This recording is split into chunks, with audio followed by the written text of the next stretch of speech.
Story time how two girls at my school were pregnant by the same guy. Let's get into it. So there was this one girl that went to my school. Let's call her Nami. Nami was the definition of problematic. She beat up everybody. Talked the most shit because she knew she could back it up. Yeah, my good sis Nami, she wasn't strong. She was strong. Another thing about her is that she was the plug for everything. She had chargers. She had food. She was the plug for everybody. There was this one really popular boy at our school. He was like the finest boy at our school. Now, mind you, Nami was not that cute. But he started messing with Nami and everybody knew that he was playing her. She swore up and down that everybody was just mad. That everybody was just a hater. He was a player and a heartbreaker child. We knew what was up. Well, rumors started going around that Nami was pregnant. But she never confirmed it until she got word that that popular guy that she was messing with another girl. Well, rumors started going around that that girl was pregnant too. Nami was not having it. She took it upon herself to start going off on her Instagram story. Started posting receipts. And I have some of these posts on my Instagram story, so make sure to go check it out. In one post, she confirmed that she was pregnant. She also said she was gonna beat up that girl the next day. They had to call the ambulance, y'all, like for part 2. Part 2 of how two girls at my school were pregnant by the same guy. Let's jump right into it. So like I said, Nami was going off on her Instagram story, confirmed that she was pregnant. I have some more of the receipts on my Instagram story, so make sure to go check it out. She said that she was gonna beat up that other girl that her man was messing with the next day. The next day came, babes, it came. Baby, I was just walking the second period and I see Nami. Nami drop her shit and start swinging. She's going crazy. When I tell y'all this girl can fight. Well, the other girl got beat up pretty bad and they had to call an ambulance. Multiple ambulances. And apparently that girl was pregnant, but she ended up losing her baby in the fight. I do have the video of this fight. I can't post it because I don't want Nami to come for me, but also because it's graphic because the other girl lost her baby during that fight. Things only got worse from there. But apparently this complete other girl was also pregnant by Nami's man. Nami was not having it. Since Nami got expelled because she beat up that other girl so bad, she pulled up to this new girl's house. This is where things get insane. Like for part 3. Part 3 of how two girls in my school were pregnant by the same guy. So like I said, Nami got word that this other girl was pregnant by her boyfriend too. She pulled up to this girl's house and whooped her ass too. That girl didn't lose her baby, but turns out it wasn't even Nami's boyfriend's baby. It was somebody else's baby. Hopefully that girl was okay. Everything was fine. Well, after that, Nami just like disappeared for a while. Everyone was confused. We were like, where the fuck is Nami? She talks shit every single day. People even got a hold of her friends and her friends didn't know where she was at either. She wasn't posting on social media. Literally nobody was in contact with her. She just went ghost. Well, eventually, apparently she had a fallout with her best friend. And her best friend felt that she was done dirty by Nami. So, she took it upon herself to start spilling some tea on her Instagram story. She let everybody know why Nami went ghost. She said Nami told all of her friends to keep this a secret. She wasn't gonna keep it a secret no more because that ain't her friend no more. She said Nami was too embarrassed to come back to social media because she had gotten into a car crash and lost her baby. Story time about my boyfriend's crazy ex-girlfriend and how she tried to kill me. So I've had problems with my boyfriend's ex-girlfriend multiple times before. First met her when she DM'd me going off on me because I was dating her ex. Well, she apologized and we became really good friends. We actually got really close. We got so close to the point where she actually moved in with me. I even introduced her to my other friends and we all became really close. One day my dad comes over to my apartment and after he left, she was being really weird. She wouldn't talk to me, she was ignoring me, she was being really short with me. And over the next week or so, I noticed my other friends becoming really distant. Well, one of my friends decided to finally talk to me. She told me that my boyfriend's ex-girlfriend told all of them that when my dad came over, he had grabbed her butt and she told me about it. I didn't do anything, which was a fat lie. That's not even the half of it. She lied to everyone about having cancer so she could get money. She tried to start a fight with me because she claimed I stole her stuff. She blocked me after that. Well, one day one of my really close friends that she was also friends with sent me a post she made on her Instagram. She posted a dead dog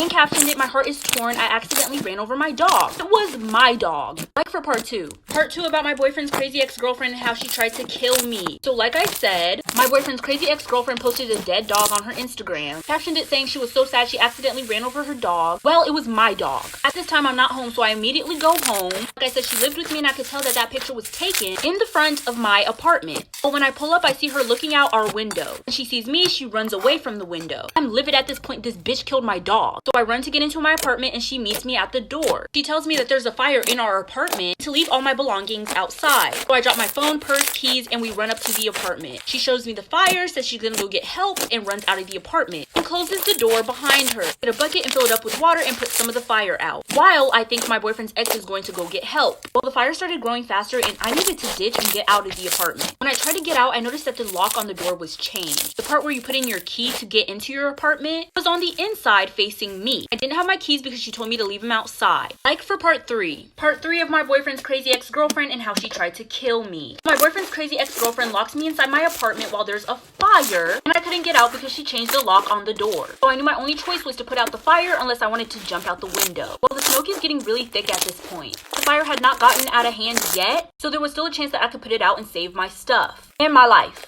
I know I should have jumped out the window, but I wanted to save my stuff too. So I open up my window and start filling up that same bucket of water over and over again. And I keep pouring it on the fire, damn near about to pass out because of the smoke. The fire eventually does go out, and then I jump out the window because that's the only way for me to get out. But as I'm walking away from the apartment, my boyfriend's ex is standing there and she gives me this look.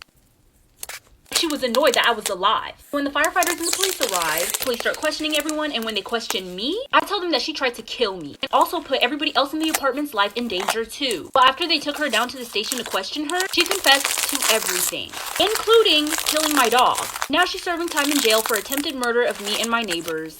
Quick story time. At the time, me and my friend got jumped in the Walmart parking lot. So me and my friend were steady beefing with these 2 girls that went to our school, and they were just like mean girls. Like they were literally the definition of mean girls. They always bothered us just to bother us. Kyle, I might take this wig off. They were just always picking on us, and they were just like really mean. So we were just driving around and we ended up at Walmart. And there are those 2 girls. We were checking out and they saw us too, and they stared dead at us. Now me and my friend are not fighters. We usually try to avoid the people that hate us so nothing happens. So we hurry up and try to get out of there before they finish checking out. We got as far as our car, and then they walked out of the store. And obviously, because they were mean girls, they yelled our names, came towards us, took the bags that we had, threw the shit we just bought everywhere. Like I said, we don't fight, but we had to defend ourselves. But we're not good at fighting, so we're getting beat up. And one of their friends comes out of their car and joins in. Wigs are being snatched, eyelashes are getting ripped off. It's a mess, honey. Eventually, a Walmart security guard told us that we had to leave, or they were gonna call the cops, and then we got banned from Walmart forever. So let me tell y'all how I ruined my uncle's engagement proposal while I take off my makeup. So basically, my uncle threw a little get-together, invited my family, obviously. At that get-together, he was planning on proposing to his soon-to-be fiance. He brought out a really big cake, and that cake had whipped cream on it. Okay, best believe I died in. Listen, I'm not a big fan of icing, but I might do a backflip for some whipped cream. Everyone got a slice of cake, and it was gone. The plate was completely empty. My uncle starts panicking and looking around. Everyone starts eyeing him because he's acting really weird. Mind you, nobody knew that he was going to propose to his girlfriend. Me and my family end up having to leave early because of my little sister's ballet ceremony. Eventually, my dad gets a call from my uncle basically saying that he was planning the proposal and the ring is nowhere to be found. Now, where did he put the ring, you may ask? Well, it was in the center of the cake, and it was supposed to be a big reveal once everybody took their piece. My parents come to me and ask me if I've seen it anywhere. I told them that I had no idea. And all of a sudden, ooh, I gotta take a shit. When I got to the bathroom, I was blowing up the toilet, okay? I felt something real rough pop out my booty hole. I turn around to look because it hurt, and I see a ring in the toilet bowl floating amidst my diarrhea. Part 2 of how I ruined my uncle's engagement proposal while I take off my makeup. So like I said, after I ate the cake at the engagement party for my uncle's proposal, I got really bad diarrhea, and when I go to the bathroom, I shit out the ring. So a lot was going through my mind at this moment. I didn't know if I was supposed to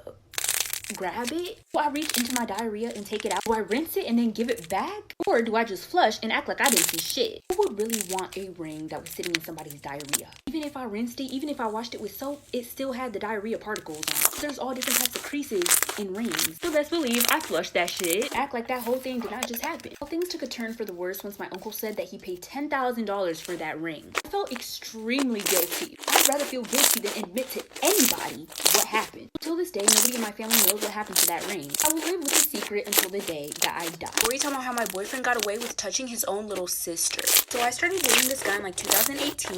He lives like 45 minutes away from me, but he couldn't drive because he had a DUI. So his license was suspended. Well, I had a car, but I was in college, so I didn't have time to drive up to where he was at every single day. So we would only hang out on the weekends until he got his license back. Mind you, this man was a bum. He had no job. He wasn't even in school. I liked him despite all of that because I thought he was a genuine sweet guy. He still lived with his parents, but he was only 23, so I decided to give him the benefit of the doubt. But anyways, one day he came to pick me up and we went to his house. He told me that he had a little sister, but this would be my first time actually meeting her in person. She was only 8 years old and he was 23. He was super cute and sweet, so the more we hung out, the more I got close with her. Well, one day me, my boyfriend, and his little sister are all in his room watching TV. He goes to the bathroom and me and her start talking. I ask her what she likes to do for fun. She tells me she likes playing the game Dress Up. So I ask her how to play. She tells me that you have to strip completely naked. The person that you're playing with dresses you up and that she plays the game playing with her older brother because he's the one who taught her. Part 2 of how my boyfriend got away with touching his own little sister. My boyfriend's in the bathroom and his little sister tells me that she plays this game called Dress Up that he taught her. You strip butt-ass naked. You let the person you're playing with dress you up. Obviously, my mind went south. I didn't know if I should have told her in that moment if it was wrong and not normal because I didn't want her to freak out before I got the chance to help her. So I asked her, how many times have you played this game with your older brother? She tells me that she plays it all the time and that she really likes it. So now I'm thinking he has completely groomed her. She thinks this game is completely okay. My boyfriend comes back in the room and we finish the night off watching a bunch of movies. I didn't know what else to do.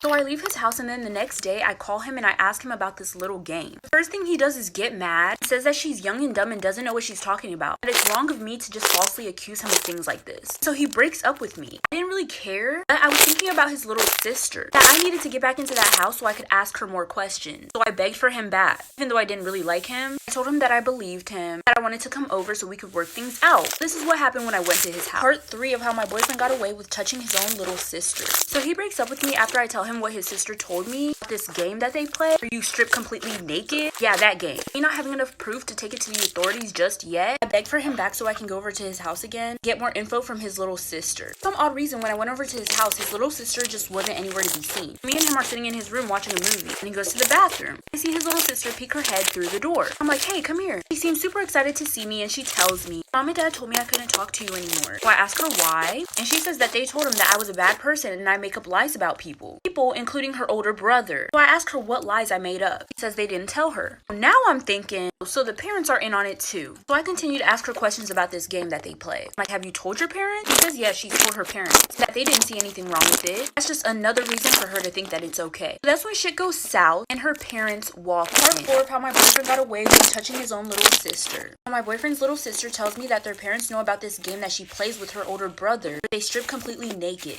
So as she's telling me more and more, her parents walk in. It was the first time I disrespected somebody in their own home. They start yelling at her for not staying put where they told her to stay put. That way I couldn't talk to her. That's when I snap. I start going off on her parents. Now I know that their son is touching their little daughter and they're not doing anything about it. And that I'm not afraid to report them. And her parents go ballistic. Also, when my boyfriend gets out of the bathroom, mom comes up to me and tries to smack me. Dodged it. Then she's yelling and screaming at me to get out of her house. It's kind of a hard situation because I knew that if I called the police, I would have no proof of anything. I would necessarily be trespassing since they told me to get out. That little girl can't speak for herself. They groomed her. She thinks it's okay. I wasn't gonna leave that little girl in that house, so I stood my ground. That's when my boyfriend grabs me. Dad